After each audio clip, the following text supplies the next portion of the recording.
Okay, well, as Jen mentioned, we hope you'll make time to attend another event. And of course, we're all excited to learn something new from our panelists here today. So to kick things off, I would like to hear from each of our students. They're going to introduce themselves and then share why they chose to join EnableUC. Hold on a second. Everyone is muted. Apologies. Hi, everyone. I'm Zach. I am a biomedical engineering student, rising senior, at the University of Cincinnati. I'm currently serving as internal vice president of EnableUC. I joined about 2 years ago, EnableUC, honestly, because I needed friends and I needed volunteering hours. And after just a couple of meetings, joining a project team, I really fell in love with the club and decided that I wanted to do more with it in an administrative capacity. Nathan, would you like to go next? Yes, thank you, Zach. Continuing off of that, I'm Nathan.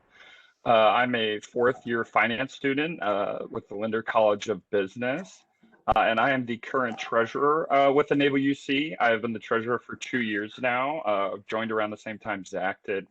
And the reason I joined was because it was the summer of 2019, and we were at the Reds baseball game, and I saw one of our patients throwing the first pitch of the Reds game, and I was like, "Wow, that's so cool!" And then our president, he reached out to me. He's like, "Hey, man, like I saw you were at the Reds game. Like, would you want to come on as treasurer?" And I was like, "Yeah, sure. I love what you guys do." And I felt that I could use my financial knowledge to make a bigger impact on the world. I don't know a ton about engineering or the technicality, but I do believe that the business side can be just as important to make an impact on more kids' lives. So, yeah, I guess Isabel, if you want to go next. Sure, thanks. My name is Isabel Von Eschen, and I'm a third-year marketing student with the Linder College of Business, and I'm the social media chair for EnableUC. I originally joined last year when they were looking for a new social media chair. They had an interim exec board member filling in the spot. And what I really enjoy about EnableUC is just the fact that we're always helping people. And I enjoyed getting to be challenged with the social media for EnableUC, since we are such a small organization. Trying to grow our viewer base is really important, and just a good challenge to try and solve every day. So Mayday, if you want to go next. Isabel. Hi everyone, my name is Sameda. I am a third-year biomedical engineering student, and I'm serving as the external vice president for EnableUC. I joined EnableUC because I really like the type of people that you get the opportunity to meet here. There are a lot of like-minded people, a lot of people who are passionate about helping their local communities and people around them, using their skills that they've learned in school to kind of better the world around them, and to kind of just grow as STEM professionals. So I joined EnableUC because I really like the people I met here, and I've made some lifelong friendships here that I'm very grateful for. Thank you all for sharing that. So I know that you get this question a lot, so I think we should tackle it pretty early on. Like, why do you 3D print your prosthetics? Yeah, so it's really throughout all of human history, prosthetics have been limited to only the wealthiest, people with high socioeconomic status. However, 3D printing has becoming more common throughout really the past decade.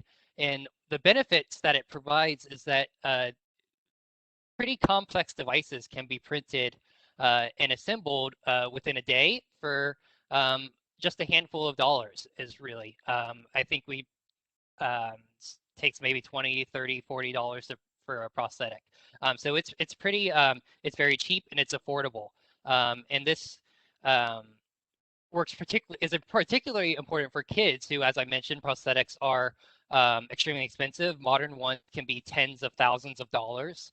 And in addition to that, kids are growing, and so they will often need, you know, a new prosthetic every 6 months. And so being able to have access to a method of producing prosthetics that cost, you know, $20 to $40 per is super important, and is really a game changer. So that's why we do it.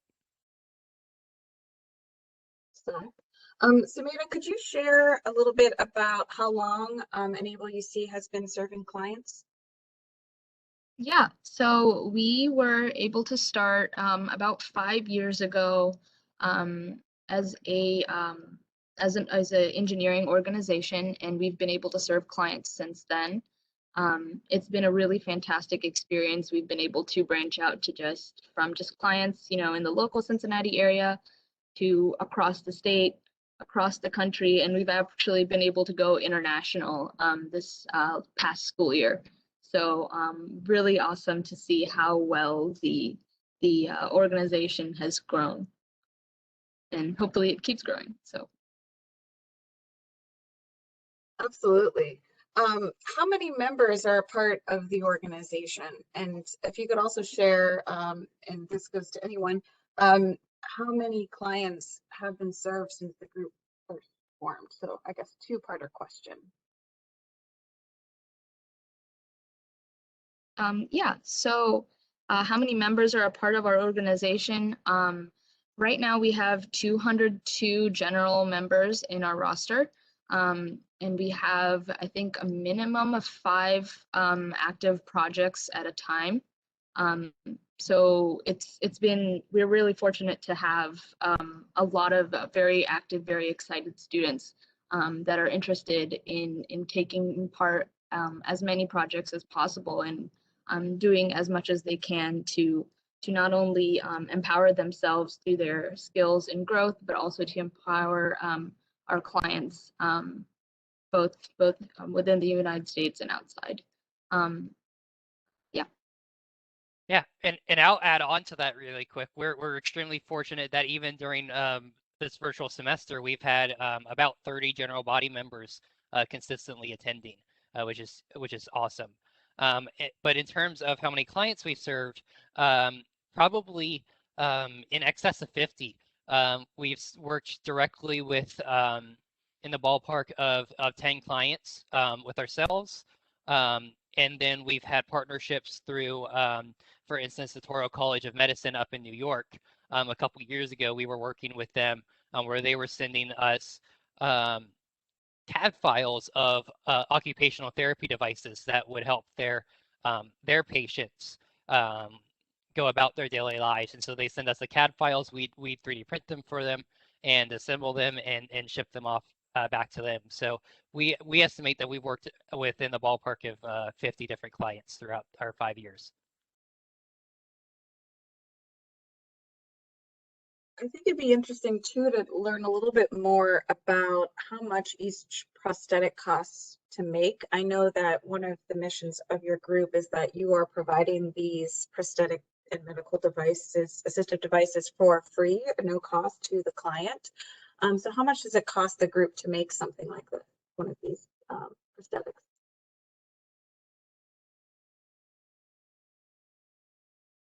Yeah, so it costs, I believe I touched on this earlier. It costs about anywhere from $20 to $40 per prosthetic. We use, you know, we obviously when we're 3D printing them, we need the plastic, and that comes in 1 kilogram rolls. I think that's about half a pound, and each one of those costs $20, and we'll probably go through one of those rolls, give or take, for each device. And then there's a couple of other minor components that play into it as well. There's a handful of screws involved. There's some fishing line involved. Those are, you know, cents per. But then there's also, you know, we pad the inside of the device with foam to, you know, to make it comfortable for the user to wear. And then shipping costs are a big part of it as well, because the majority of our clients have been outside of the Cincinnati area. which means we are almost always shipping them. So in the ballpark, I'd say about $40.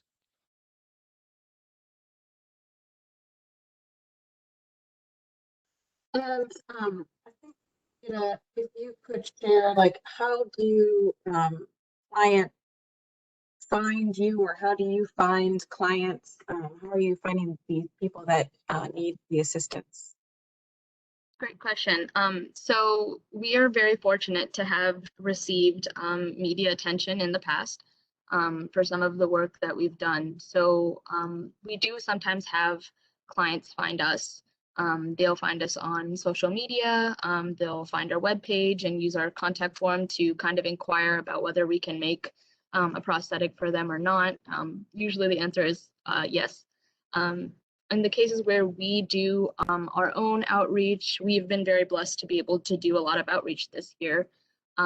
Myself and our external secretary, Hannah, have been working this year to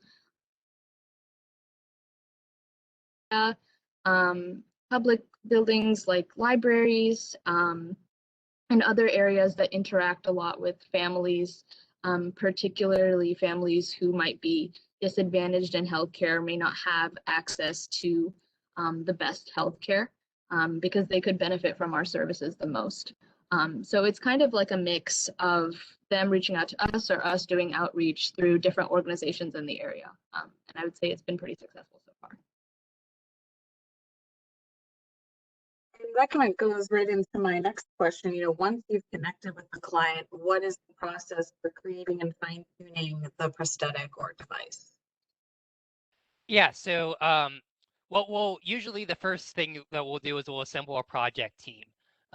Each of our we want to involve as many members as possible in these processes. So what generally happens is we find an experienced member who's worked on projects before to serve as a project lead, and then we'll find anywhere from 2 to 4 other general body members to serve on the project with them. One of those members will usually serve as what we call the client contact. And so that's the person who will be communicating directly with the client. We like to have the project teams communicating with the client after initial contact's been made, because that allows the client to be more involved with the process and allow the team to kind of remember why we're doing this and provide some cool interaction. So, and I should clarify real quick, we refer to them as clients. We're not, again, we do this for free. We're not charging them, but avoid, because we're not actually a medical company or something like that. We don't want it, we try to avoid using the word patients. So that's why I'm using the word client. But the client contact for the team will ask the client's family for pictures of their limb. And so we'll get pictures with some measurements, and that lets us get at least an idea of how big the prosthetic needs to be.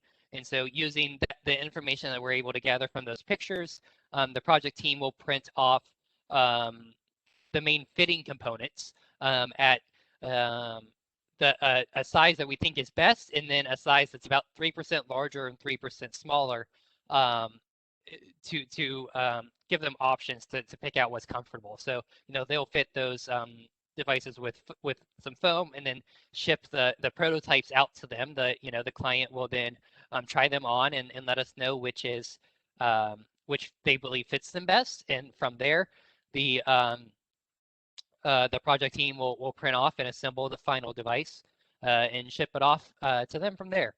And then we also follow up with them to make sure that it's going well, that they're using it properly, that it's functioning correctly, that nothing's broken. And then we'll stay in contact with them for up to 6 months, or actually I say up to. We'll reach out to them after about 6 or 12 months to see if they need a new one, or sometimes they'll reach out to us to say that they've outgrown it, and from there we'll assemble another project team to size them up. That's great. Thank you, Zach.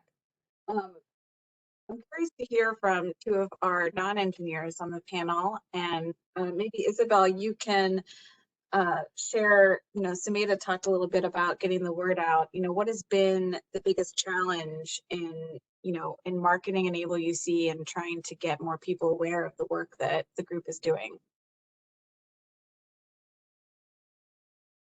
Yeah, so as I mentioned before, we're a very small organization.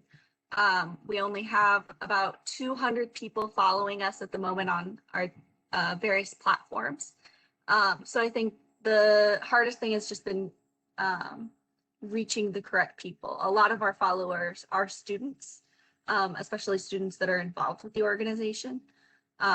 So trying to connect with the right people and the right organizations to get the word out has been a trial by success and error kind of thing. So we've been experimenting with different types of posts, following different people and things like that. So really just figuring out our best platform has been the greatest challenge, I think. Thank you. And Nathan, since you're treasurer, I'd love to know a little bit more about, the group's needs and what purchases or improvements you've seen happen since you became treasurer, and a little bit about kind of the finances. Oh, totally. So, thank you, Ann. So with that, about 2 years ago when I joined in, EnableUC didn't really have a treasurer, or there wasn't exactly a stable treasurer. So when I came in, there was no skeleton for the position. There was no synopsis or anything like that. Jack's like, yeah, good luck. And I was like, oh. So when I went to the lab, there was no inventory, there was no assessment of anything. Like we all just came on as the exec board, and I'm like, wow, we need to get this handled. So with that, in the first year, we bought 2 3D Prusa printers, which have helped a ton in the past 2 years. Along with that, some of our biggest expenses, though, are just fixing the 3D printers. And that's why one of our biggest purchases we would love to make is buy a $4,000 to $5,000 high quality printer. So it's less likely to break. We can build better prosthetics, stronger prosthetics, and don't have to worry so much about the printer breaking itself. Because 3D printers are expensive, and it's somewhat of a new technology, kind of, especially for just people in general to have them. Continuing off of that, other expenses that we've made just recently within like the last 2 weeks, we bought new upgrade control boards for our 3D printers that we bought 2 years ago to upgrade them so they can still stay efficient instead of having to buy new 3D printers. And on top of that, we also bought new enders, hot ends for the enders and for the Prusa, which is the part that prints out the filament when we're making the prosthetic. Those break a lot, and we just wanted to be on top of it and purchase those ahead of time. And another big need that we need is a quality engineer printer, which can cost anywhere from $1,000 to $2,000. That will help us run CAD better. That will help with the software of the printers and other things that I'm sure Smeda and Zach could get into, but a better computer would really help making print the prosthetics better. And then also, we are looking for a bigger lab space. The current lab space that we have is decent. It's a good size, but we just want to be able to build more printers. And along with everything that's been said today, what would help with making more prosthetics, reaching out to more kids, even now across the world, would be to get a bigger lab space, which at times, which we have learned, can cost money per month, or maybe at 1819, the Innovation Hub.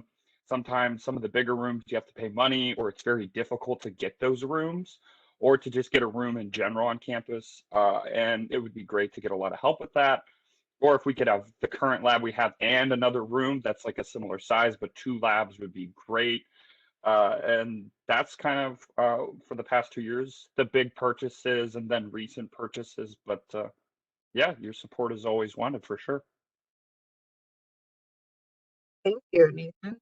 No problem. And Samita, if you could maybe fill us in a little bit, with what Nathan was sharing and, how the group is making purchases and what would help improve. Is there a waiting list of clients who need prosthetics, or what, is kind of like that next step? What kind of impact, you get the new printer, and then what's the follow-up from what's able to be possible after that? Yeah, so again, we've been pretty fortunate to have a ton of interested students who are always willing to learn more, always willing to push their boundaries, and kind of able to take on clients pretty quickly, I would say. Once they reach out to us, there is not too much of a wait list. I would say usually after we have begun working with them, it would take about a semester or so to kind of go through the whole process, get the measurements, make the prototypes, test the prototypes, and eventually deliver their prosthetic. Afterwards, I would say we usually either make them a second prosthetic for when they grow out of their first one, or just kind of branch out to other clients. So and I think that actually that has not been as impacted by COVID, which is really phenomenal to see.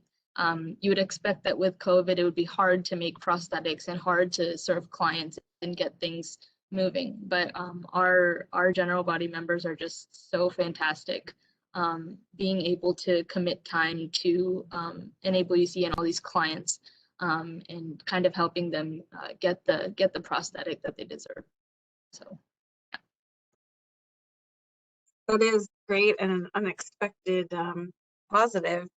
So that's great news. And before I ask the next question, I just want to say to our attendees, if you have any questions as we're talking, feel free to drop them in the chat or the Q&A, and I will make sure to add them to the list. But Zach, if you could maybe share what other things EnableUC does other than make prosthetics. Yeah, so as I mentioned, we a couple years ago, we had a collaboration with Toro College, and I think this really exemplifies some of the other work that we can do. Again, we focus mostly on things that can be 3D printed. So we and things that need to be highly customizable. That's one of the benefits of 3D printing, is that rather than having to invest a whole bunch of capital resources to make something over and over again, you can just print one off. So we've had I think at one point we made a phone stand for someone to help them take pictures. At one point, I think there was a collaboration with like a disabled ice hockey club where we made sticks. This was before I was involved, so I a little fuzzy on all of the details, but I think we made some hockey sticks for some ice hockey sledding. Those types of things. We also have a pretty extensive research department. So we have these devices aren't that we're working on aren't going to clients, at least not yet. Though of course, with any research and development, you're hoping long term that might be the case. But we have members applying the engineering skills that they've learned here at UC and trying to develop better prosthetics. And so our current ones are primarily, or actually entirely mechanically actuated, is what we refer to. So they kind of attach around the wrist, assuming that the user has a wrist joint. And when they bend their wrists, the device opens and closes. Well, as you can imagine, that's requires a lot of effort and learning on the part of the client to how that works. So we have project teams that are trying to develop what we call myoelectric prosthesis, which would be where there's a muscle sensor on their arm that can detect when the muscle is contracting, so that instead of having to bend the wrist, they can use a different muscle or something to control it with their brain. And that requires other components such as servos to rotate cords, or We've got a team that I'm leading that has an artificial muscle construct. So you run an electric current through it and it closes. And so we'll trying to implement those into prosthetics so that provide options for our clients in cost-friendly ways, without getting, spending hundreds of dollars for one of these prosthetics, trying to develop new ways while also maintaining costs low. We're getting a couple questions, so I'll ask the first one. If you could create a 3D printable material that combines the properties of current non-printable materials, what materials would you combine to achieve what properties?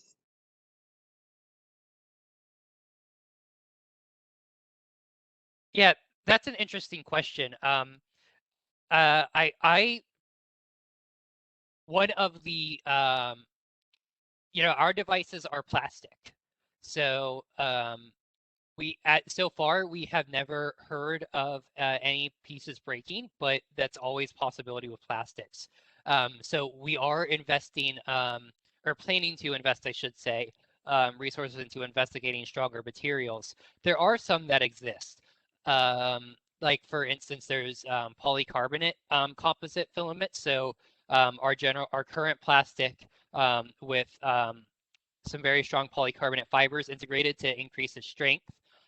Similar deal for just a straight up, there's carbon fiber filaments that exist, but all of those require more advanced printers. So that goes back into what Nathan was talking about a little bit earlier about needing a higher quality printer to be able to do those things. So those are on our wish list. If I had to invent a material, I would love a material that was as strong as metal, but was also extremely flexible. And so one of the main differences between I'll say a native hand and a prosthetic hand is that the prosthetic is a hard body, while the hand is very soft. The skin and muscles, you can press on it, and that provides a lot of abilities through grip.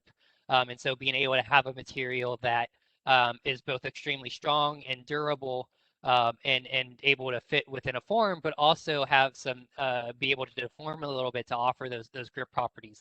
That would be a huge boon for prosthetic industry in general.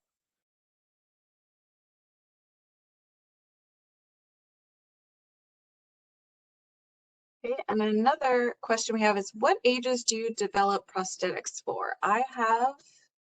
Sorry, it's really hard to read this. I have a 4-year-old daughter with an upper limb difference, partial forearm, no wrist or hands. Many options we had pursued when she was younger were very bulky and not well adopted. Whoever sent that, please reach out to us. We have developed prosthetics for I think the youngest was actually 4.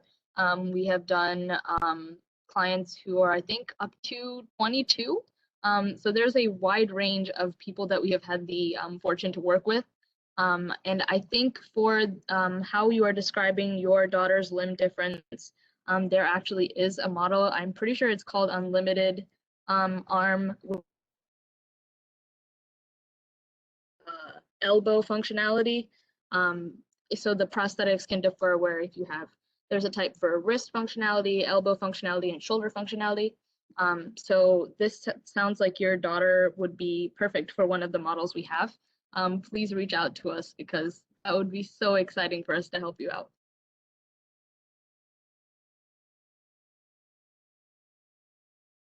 I will definitely make sure we put you all in contact after this. Another question we had come in was, has your experience with EnableUC changed your career goals? And if so, how? It's okay. So I can say for me, it 100% has. Going into freshman and sophomore year of college, I was full on sales, marketing, and wanted to make as much money as possible and like rule the world kind of deal. Which was great, but then I joined EnableUC and I was like, wow, there's a lot more to the world. And I really like working with engineer students. because it's a challenge, because they're all smarter than I am. And it's really exciting to just learn a lot. Even right now, I'm just like, wow, I didn't know a lot of this, but I'm learning so much. And I guess for my future career path, I maybe want to do work for a nonprofit, or if I do end up in sales, maybe work with a prosthetics company or a 3D printing company and work in their sales department or just business department in general. I am a finance major, so got to use that at some point.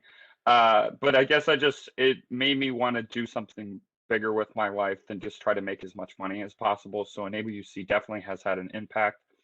If push come to shove, I would love to graduate, become a project strategic manager, have a treasurer position at a company, but that's not how companies work. So I'll start out at the beginning, but I can definitely say EnableUC has had a large impact on my life and my career path and what I want to do once I graduate.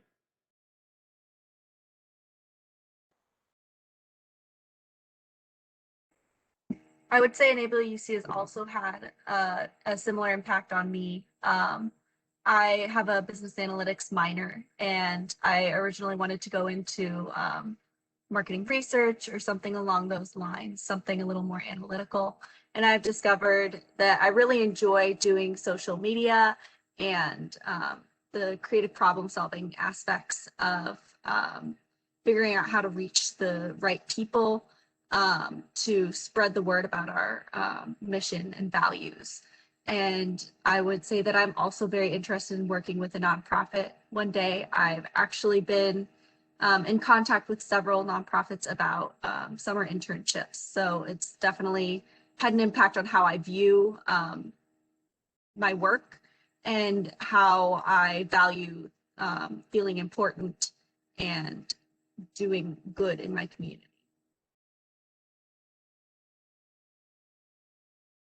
I'll go. So I almost from the beginning of entering college have wanted to be a PhD, a researcher. And so that is still fully my goal. I intend to go on to graduate school after graduating, pursue a PhD in biomedical engineering or a related field. Having said that, I really have fallen in love with this mission. And when I leave UC, it's going to be like probably the number one thing I'm going to miss is EnableUC. And so I am actively planning on wherever I end up for graduate school, if they don't already have one of these clubs, because there are a handful of others. Rutgers University in New Jersey has one of these clubs, which we actually just had a conversation with them last week, which was awesome. But there's only a handful. So wherever I end up, as long as they don't already have an Enable club, it is my full intention to start one and spread this mission and reach more people and involve more young students in such an awesome mission. So I am actively, although I wouldn't say it has changed my career goals per se, I am actively searching for ways to stay involved because it's such an awesome mission. And career goal from the beginning was to be an engineer physician. That has not changed. I still do want to be an engineer physician, but after being with EnableUC for 2.5 years, I definitely realized that I want to work specifically with people who do not have access to healthcare or are disadvantaged in healthcare, especially minority populations or people in rural or poverty-stricken areas. I would really like to work out with these specific communities because it is important to me to be able to do outreach and to use my skills that I have to be able to better the community around me in whatever way I can. So I hope that I can take from this experience that I'm able to do a little bit more outreach, do a little bit more work with local communities to kind of empower it as much as I can.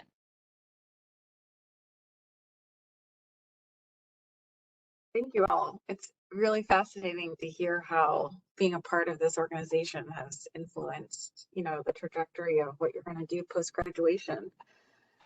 One of the things that we had come in, a question is, do you have some example prosthetics that you could share today?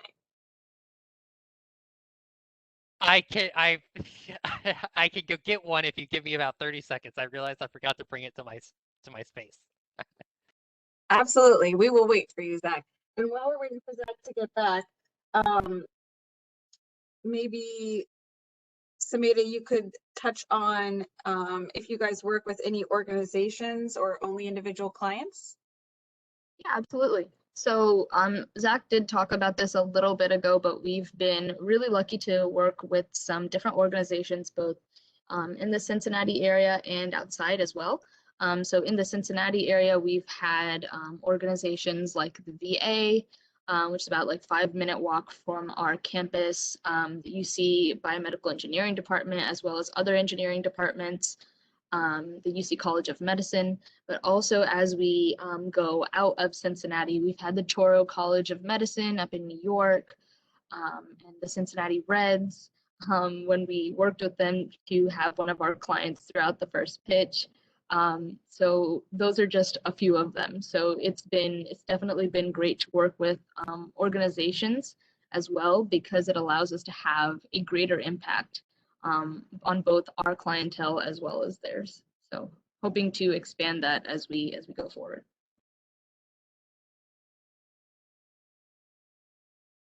My turn for the for the prosthetic. All right, apologies for that, everyone, but thank you for bearing with me. So I have here, hopefully it comes through well enough, but I have here a model of one of our prosthetics. I built this one just for myself to have, just as a really just a desk piece, to remind myself what we do, and why, as well as for brainstorming ideas. Looking at this can sometimes give me ideas for the artificial muscle project that I'm working on, as I mentioned. But generally, as I mentioned, it's wrist actuated. So what would happen is that, say this is a wrist device. So say the child that we're working with has a wrist joint, but maybe they're missing all of their fingers. So they have a vestigial hand there. So they would rest their wrist on here, inside what we call the gauntlet here, and then their palm would go inside this little space here. This is a demo bar, but generally, if we were to send this to a patient, there would actually be a little mesh covering here, for full comfort for the client, and then they would simply have to bend their wrist, and the hands close. And I didn't quite get the tensioning right on this mechanism, but on this one. But generally, the people who are actually good at making these, I I did not assemble one for a client. But when they would unflex their hands, the fingers open back up. And then so, this is a back group. We actually have a project team that's working on a way to be able to engrave our name and logo onto this section, which is really cool. But yeah, hopefully that made sense through a virtual format. Thank you, Zach. We appreciate you running to get the example. Just to kind of close things up, because we're getting towards the end of time, and I want to give everyone a chance to kind of speak on this if they would like to. If you all could share your most rewarding project, and I know for our non-engineers on this panel it might be a little different, but I'd love to hear what each of you kind of have as like in the back of your mind. And Zach, we can start with you. Yeah, awesome. So thank you so much. So my most rewarding experience has by far been the project I worked on with a client. I thoroughly enjoy the research projects that I'm doing, but there's just something different about seeing someone receive it at the end of the day, and what it means to them. And so my first project was actually led by my wonderful co-vice president, Sumeda. And we were working on a hand for a child by the name of Duncan down in Texas. I believe he was a 3rd grader at the time. So he's probably at least entering his fifth grade year down there. And so we, this would have been the fall of 2019, We got it out to him right around Christmas time. It was really awesome. And their family sent us a really awesome video of him opening the box and pulling out, and you could just see the smile and the excitement light up on his face. And they sent us more pictures afterwards. I guess the first thing that he wanted to do was shake his dad's hand with his new device. So those types of like just activities that we take for granted every day that we do without thinking about it can mean so much to these kids that we work with, and it's so rewarding to see that their wish be fulfilled. I guess I can go next because my experience last project is going to be way different and a lot weirder, I guess. To some people, maybe to me, I love it, but is when so we get funding through the UFB funding board, which is like student government approves our budget. And then we also get money from fundraising now, especially since that's all been worked out in the past year, which is awesome. It's been a huge help being able to use the UC Foundation and the College of Engineering to utilize more of our funds. I would say is when I have a meeting with our exec board, usually the vice presidents and our president. We decide what we have to get, what we need. They explain it to me, and then I ask them why. And I'm like, why do we need this? Where's this project's progress? Like, where are we going with this? Like, I don't want us wasting money because that's happened in the past.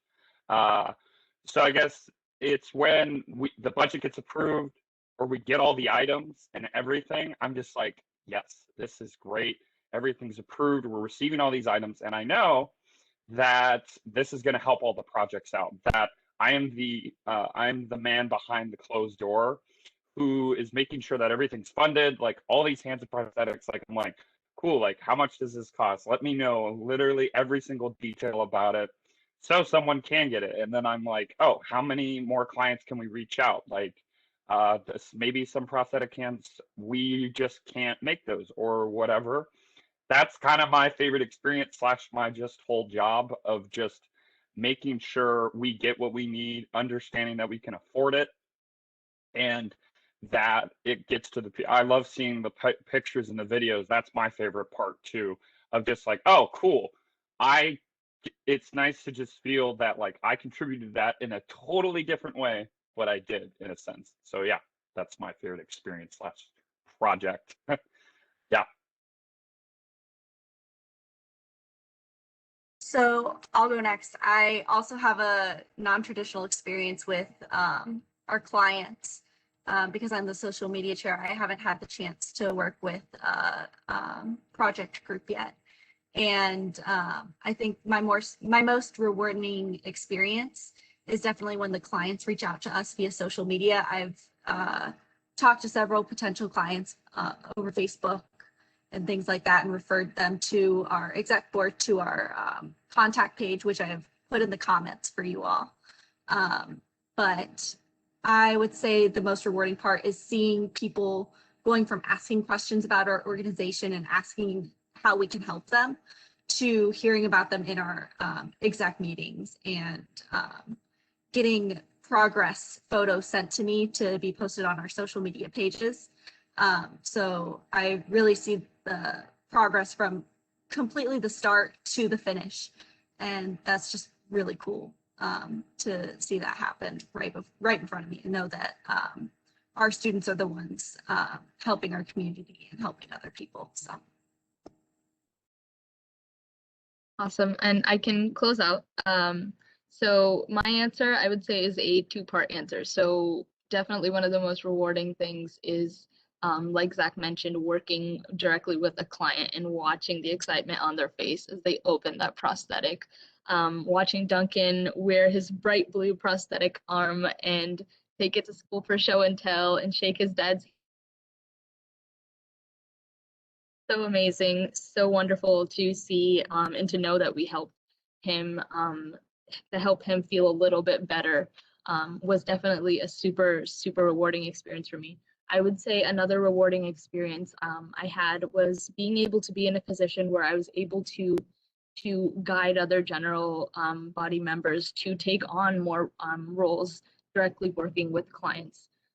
So I would say my second year of being in EnableUC, I was able to kind of lead workshops with interested students, and it was so awesome to watch all these different students, not only from engineering, from business, from medical sciences, from all sorts of different colleges at UC, kind of come together and learn about how a prosthetic works, how it's built, what materials we use, what's the process like. Watching them learn and get interested in our club and what we do, and eventually go on to be not only project leads, but executive board members and outreach champions in the community. It's been incredibly rewarding to be able to be a mentor as well, and kind of help guide them to do more in our community. So that's my two-part answer there for that question. Well, thank you all so much. We really appreciate you taking the time to talk about EnableUC and share your experiences. As I'm sure you've picked up for those attending, EnableUC is a volunteer student-run organization. And so if you were inspired today to support their mission, we encourage you to make a tax-deductible donation to their fund. We're having a UC's Day of Giving this Thursday at noon, and I will share the site, and we'll follow up with a link directly for everyone who's attended if you're interested. And we would also love to get your feedback from this event and other experiences, alumni experiences that you're all interested in having us provide, whether it's currently virtual or in the future, hopefully back in person. And we would love, of course, to be able to maybe bring some alumni through and see your work in person. And so that would be fantastic. Let me share here for everyone the slide so you can see. It's dayofgiving.uc.edu, and if you click on the CAS, the College of Engineering and Applied Science, their fund will be listed, and that launches at noon on April 15th. Thank you all for attending, and we hope to see you at a future event.